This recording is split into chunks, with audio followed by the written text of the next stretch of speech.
Okay, so this assembly is starting. So we managed to take the whole suspension off this side here. There's a trailing arms that came off here. This little baby here, and then back up to spring there. So that's off. They were a real pig to get off. So I've got in the vise here now. We've got, you can see these here. Obviously it's attached to the top of the car here. There's your hub and stuff that. So that they're attached here with 3 bolts. That is an absolute swine to get off. The other one wasn't too bad to get off-ish, because when you try to get it off, the wheels stop the thing moving round. However, if you take the wheels off and cut the track rod ends off like I've done, it just spins round, so I have to put it in a vise. Trying to get these off, absolute nightmare. I don't know how you're supposed to get them off in the car, impossible. So loads of heat on these, still wouldn't budge, started spinning round, so loads of heat, loads of the old WD as usual.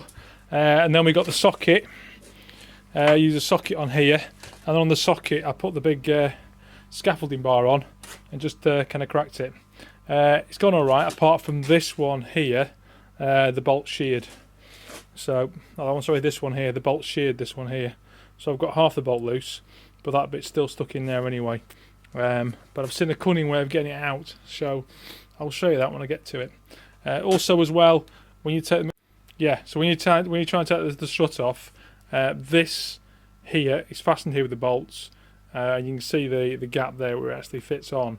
I've seen a couple of guys on YouTube just going to knock it off on the car.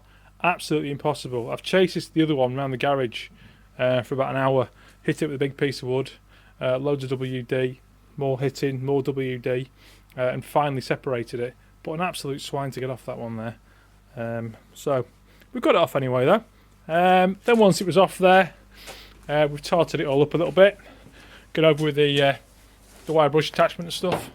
So that's what you've got there now. So more of that later. Right, so the front suspension is off, as you can see there, which meant we could release the McPherson struts, which are an absolute pig as usual. So they're totally off now, which then meant we were free to roll the body out. So out in the back alley, it is out now. It's actually quite light actually, so you can actually lift it, one end, the front end of it, and wheel it out. So yeah, so we can start fiddling round, wire brushing all this here with regard painting all this. Then we'll take it out, flip it over, underseal the bottom of it as well. Okay, so the steering box is out. This here is the steering box here, and the steering control arms, which are these here as well. They're all caked in underseal as well. So I've got most of that off now. So the gouge is the right state, as you can see. So all that's off there now. Things like, if you look here, you can see in the light there, there's all splits. Can you get it in this light or not? Yeah, there's proper little splits down there. So I think these are all called tie rod ends, I think. All these here are all going to replace. So 1, 2, there's some more on here, 3, 4. So I think really I'm going to have to replace all these. Also, on the steering box here, this is all knackered as well here as well. That's all kind of corroding like a rubber seal. So I'll have to get the old Haynes manual out and find out how to rebuild on steering box as well while we're at it. Had the chassis, wheeled it out today.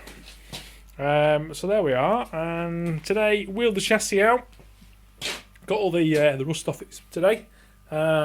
Put a couple of coats of Hammerite on it. So it's a bit brighter, doesn't it?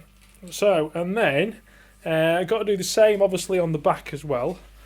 So we're going to do that. Obviously wheel it out again. I had to move the struts.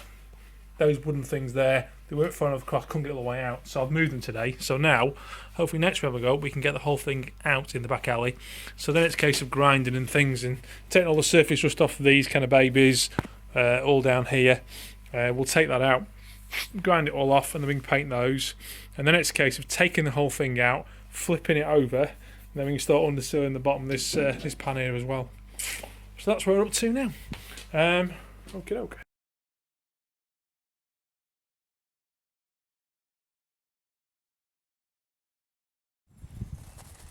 Okay, so we've ended up buying ourselves a Subaru Impreza, which you can see here, for the engine for the Beetle. So the other day we took the engine out. The engine was in here. It's quite a small engine actually, so that's all out there anyway. It's a boxer engine. There's lots of wiring as well. All the wiring that you can see here as well, that has to come out, but it has to come out internally as well. Also, the wiring goes from the fuse box, which is here, through the side of the wing. Bolts are on the wing here, and then you can see it will pull through there as well, and then it goes back in the car there. Taking the dashboard out is an absolute nightmare. I've got all this around the back here. Dashboard's out of Subarus. Wrestled with it for ages, using a crowbar and all sorts.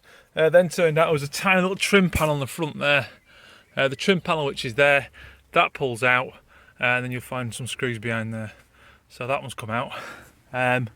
Just noticed, I've just cracked the windscreen as well with my crowbarring it down. But you see, there is an absolute mass of wiring. It's all got to come out intact. I've just found as well all my wiring loom stuff all here, and then under here you can see passenger side footwell, the important bit, the brains of the car. So without that, they're not compatible. So I've got to keep this with the wiring all compatible with the immobilizers and everything. So the big thing is, if you're going to buy separate, it's not going to work. So the best thing is buy a running car. We need this bit, we need the wiring loom. There's all sorts of immobilizer things as well. Taking those out as well. I'm going to get sent off and get it converted to a Beetle thing. I'm not doing it myself. It'll take far too long. So as you can see, you know, there's fuse boxes and all sorts here. So I'm not exactly sure how much I'm keeping of what yet. Just going to take as much out as I can. Probably going to cut these wires off that go to the back, because obviously anything going to the back is probably just lights and maybe petrol senders, things like that, but nothing major I don't think really. So it's just a case of dismantle as much as I can and then get it out. So that's where I'm up to at this point in time. Okay, so we've almost got all the wires out of the car. As you can see, there's absolutely stacks of wires, so there's no way I'm going to do this. So I'm going to send these wires off to, is it RJES I think it is, or RJS. They're going to take all this away and work out exactly what is needed, and then adjust the loom accordingly. But who'd have thought there's that many wires in a car? Stacks.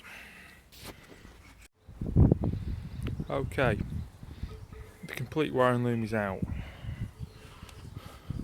So all this is what goes behind the dashboard. This here is under the passenger footwell. That's the main computer controller. Back out the front of the dash, up to the fuse box, and I thought that was it. But I made a phone call down to RJES, I think he's called, Richard, and he said no, you need everything from the fuse box to the other side of the car as well, which goes across the front of the car, which all across here, because apparently all the alternator wiring is back in there. So all this here comes from kind of the right hand side of the door pillar to the front of the car. I think that's something to do with the ABS.